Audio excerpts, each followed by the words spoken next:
Did you know that 90% of the world's millionaires invest in real estate? Well, I'm Angel with the Academy Presents Real Estate Investing Rocks, and I'm here to help you if you want to go for your piece of that pie. Hey guys, it's Angel with the Academy Presents Real Estate Investing Rocks, and I am super excited to have you here today because we have an amazing guest. We've got like a digital marketing genius here. Who is going to help us all out. He's got his own company. He's got Series 5 digital marketing, and he's going to help us understand some little hacks. I call them hacks, secrets that are going to help us get the ratings and rankings that we want for, websites, podcasts. And then he also helps like local people, like if they want to get the Google My Business listings. So that's really neat if you're hoping to market locally as well as try and get those rankings up on those other items as well. So this is Allen Levings. Did I say your name Hey, right? everybody. Yes, ma'am. Yeah, you awesome got it. Sauce. Awesome. All right. Is there anything you want to add before getting started? No, it was a great intro. Thank you so much. As well as owning my own agency where I help small to medium-sized local businesses of all kinds. I'm also VP of SEO for a great agency called Clixy.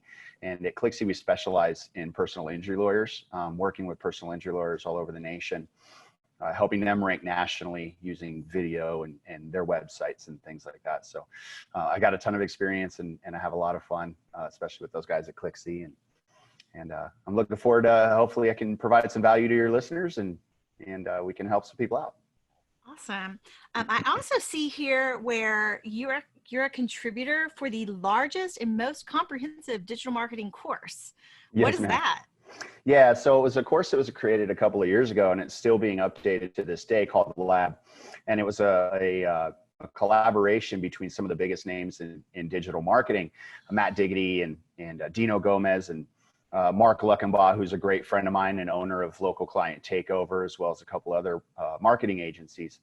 And they all got together and wanted to, if you've never done any digital marketing before, you don't really know what course you want to take or what, because there's a lot of different ways to digital market it. There's things that I do, local, there's video, there's affiliate, there's all different kinds. And so these guys all got together and with Brian Willie and a couple other guys and everybody fell into their slot and taught on their thing. So it was great. I was super honored to be a part of it. Those guys they're just great guys and to be a part of that group is just so humbling. And just really just a great honor to be a part of that. So. Awesome. All right. So I guess, I'm going to be kind of selfish here. Okay. But so I have a YouTube channel. And I am trying to get noticed so I can get more subscribers, get more people looking at my stuff. Is there some way to make that happen? Yeah, absolutely. So there's a few things that you really need to do, starting with your channel, first and foremost. And the first thing you want to do, I've actually got a channel pulled up that I recently started working on and optimizing more off. So I'm just going to share my screen and kind of walk you guys through a little bit of what you need to do for your YouTube channel to help it rank in searches, right? So this is my client here in Las Vegas, Nevada, where I live, Bridal XOXO, and I recently started optimizing their channel. They're great. Getting married in Vegas, by the way. Give these guys a call. They're so talented. But what I see a lot is plain channels with, just a playlist that says uploads, and it's got all of their videos sort of in a line, and they haven't really done anything. So the first thing you need to do is go through and optimize your channel. And what I mean by that is you need to make sure you have your logo, and you need to make sure you have a nice cover photo. I'm working on a new cover photo for this, so don't judge me on this one. And a few other things. You can place a featured video here at the big one, and this is a great way to welcome visitors to your YouTube channel. Maybe it's like a trailer or commercial of something for your business.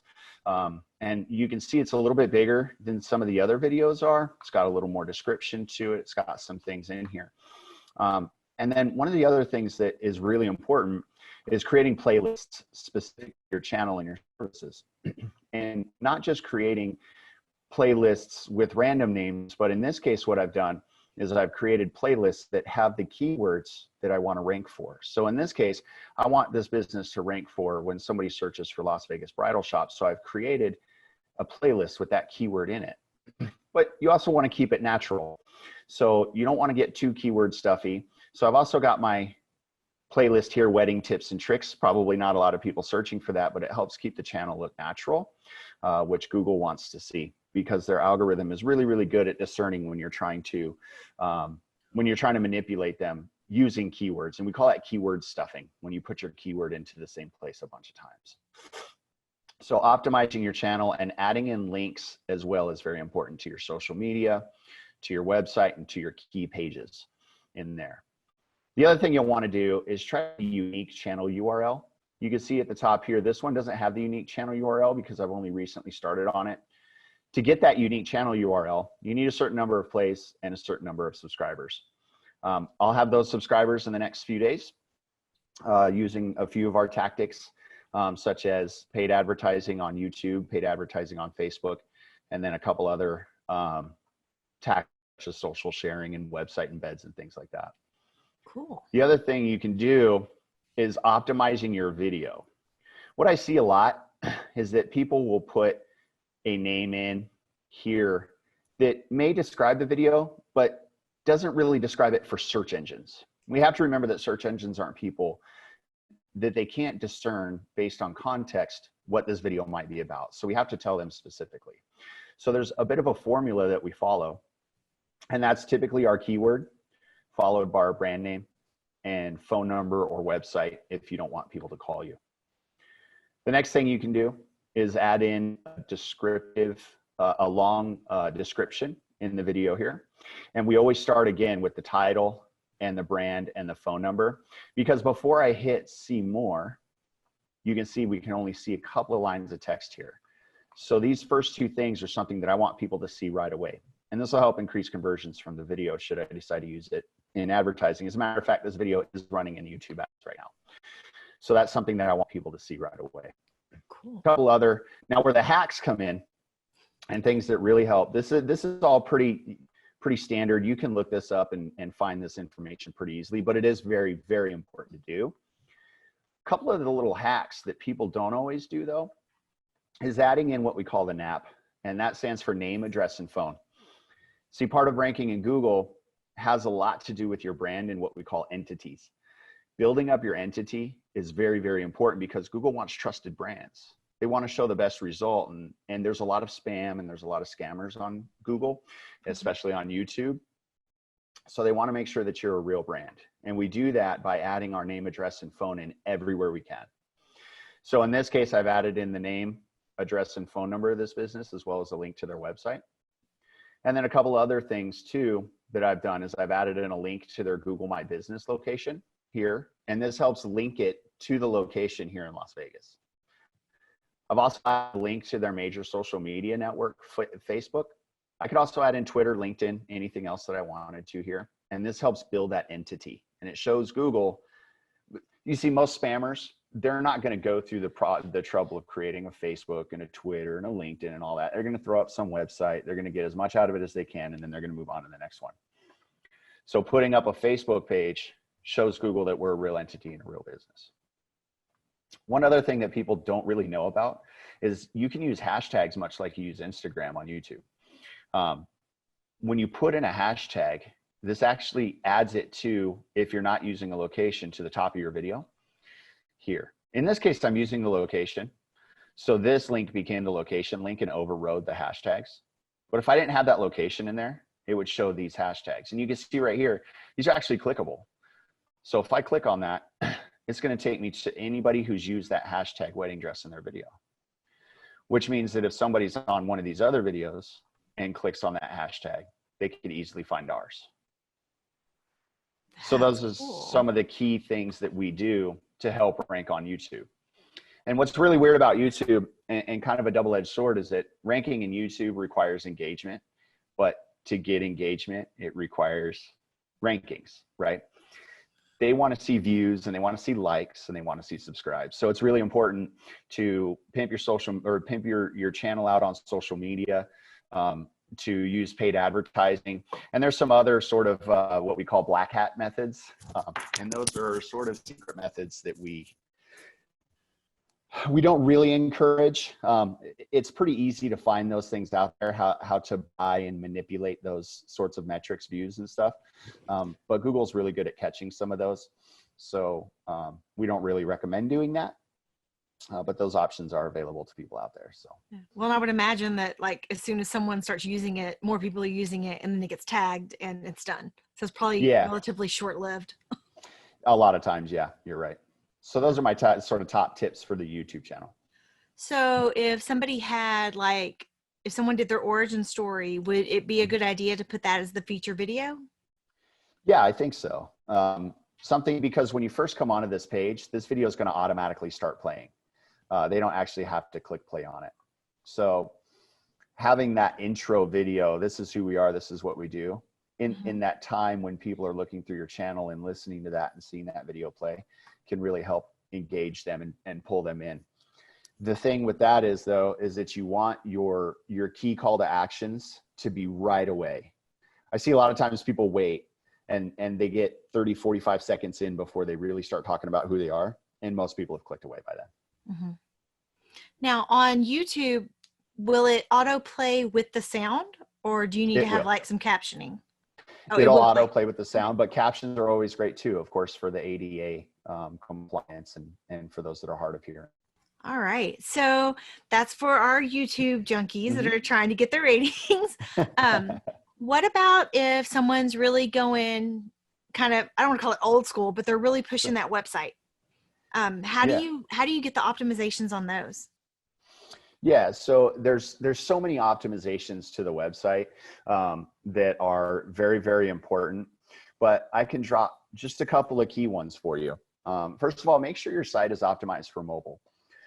In 2020, about 60% of all searches are coming from a mobile device. So make sure it's optimized for mobile and that it's fast. People are only going to give you about 2 or 3 seconds for your website to load, and after that, they're going to leave. Even if you got the best price or best information, they're never going to see it if your website doesn't load on time. And you also want to create content that's engageable and good for the reader. Sometimes people will worry about, adding in all these keywords and how many times have I mentioned my keyword? They read a blog online and they hear about keyword densities and all of these SEO jargons and SEO terms, and they try to implement that. But really what Google wants is to deliver the best experience for the user. And they've got what's called NLP, natural language processing. So they can actually detect synonyms and they can detect the context of a word. So trying to fit those keywords in there too many times can really harm your website at the end of the day. So try to keep that natural. And the biggest key to that, and that's going to be different for every niche. Real estate agents will be different for personal injury lawyers, will be different for local handymans and stuff. What's really important to finding out what those limits are is by doing competitor research. Look at people within your niche. What are they doing? What do their pages look like? What do their websites look like? So type in your primary keyword. If I'm looking for a real estate agent in Las Vegas, I might type in Las Vegas real estate agents.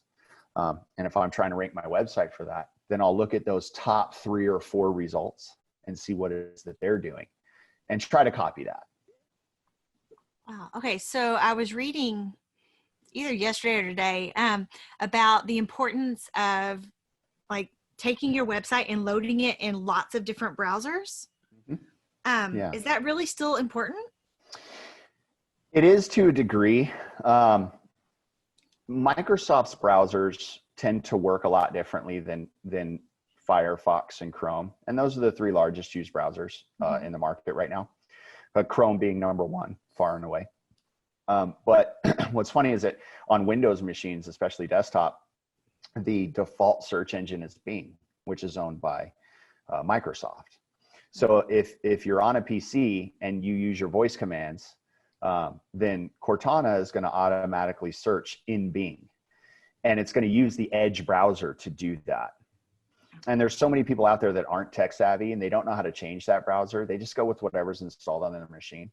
But it's important to test in that as well. But what's great is that most modern technologies, WordPress is widely used website builder. I think it's used in something like 50% of all websites now.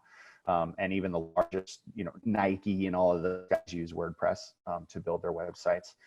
What's great is that they're compliant across browsers. So it is important to look, but comparing desktop to mobile is going to be more important than comparing, say, Firefox to Chrome. Our main company we have a WordPress website that was built out for us, and it's really nice. Yeah. And it looks like, regardless of whether you're opening it up on your laptop or you're opening it up on your phone, it still looks really nice. Yeah. And I have some friends that built their own, and it's like, it gets kind of clunky, and it doesn't load in the same way on the phone. And so it's like half on, half off, and you're like, wait, there's something clickable over here. How do I get to this? Yeah. So and believe it or not, that kind of experience can actually hurt your rankings too. Oh, wow. Yeah. So not having a mobile responsive website, Google can determine that, can see that it's mobile responsive or not, believe it or not. Wow. And we're in a world now that's called mobile first indexing. So Google's actually looking at the mobile version of your site before they look at the desktop version. So my biggest piece of advice to somebody wanting to build their own website is build it in mobile. Build it for a mobile view. If you could only make it look good in one, make it look good in mobile, and desktop will work itself out in that case. It needs to look good on both, but I can't imagine a world where it would only look good on one. Yeah, well, I know, like I was telling a friend yesterday that my current phone is, like, I don't want to say smarter, but it can do more than the first laptop at my house, or the first desktop at my house, because my very first computer at home was a 486. Wow. And so, yeah, I'm older than I look. Thank you, Renee. But I mean, my phone is way faster than that computer was. And I can still get on Word, and I can get on Excel. I can get on all of the office stuff on my phone too. So yeah, it's way more powerful than my very first computer at home. So it makes tons of sense to me that people are just going to use their phones to access material, and it's faster and it's easier, and it's little. They pull it out of their back pocket. You can do it from anywhere, right? Sitting on the couch or at the grocery store or whatever. Make some of the books I've been reading kind of obsolete a little bit. But I mean, not necessarily obsolete, but I mean, like, I read them and I think, oh, that may not be true anymore. And then I ask you, and it turns out they're not. The SEO, the digital marketing world and technology world changes so quickly. Google is doing updates to their algorithm almost every single day. As a matter of fact, we're in the middle of a major update right now. It takes about 2 weeks to roll out, but Google's updating their algorithm in a major way as we speak. So we're seeing a lot of fluctuations in rankings across a lot of niches right now. But when that happens, sometimes they make major changes that don't really affect a website owner. And sometimes they make major changes that do, like when they went to mobile first indexing. That was a really big deal. And a lot of people had to rebuild their sites because their sites just weren't mobile optimized anymore. Yeah, I'm thinking right now of sites that are really clunky on my laptop, and I don't even try on my phone. I'll be in a meeting and I'll be like, hey, we're not even going to try this because I already know how user friendly it is. And that's exactly right. And you'll move on to a different company and use a different service or use a different product just because their website's easier to interact with. I was reading also that, I don't know if it's with the rankings or if it's with something else, but that you get like a 3-second time frame as to whether or not somebody's going to interact or if they're going to bounce. Yeah. How does that work with the ratings? Well, so part of Google's ranking signals is user engagement, much like on YouTube, and how they interact with your page and how long you stay.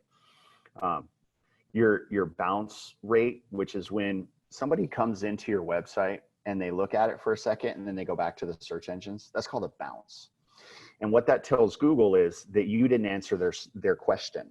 So if I go looking for Las Vegas real estate agent, and I pop onto a website and see that it's actually a real estate loan company, then I'll bounce away and go look for a real estate agent. So now Google looks at that site and says, well, this doesn't answer that question.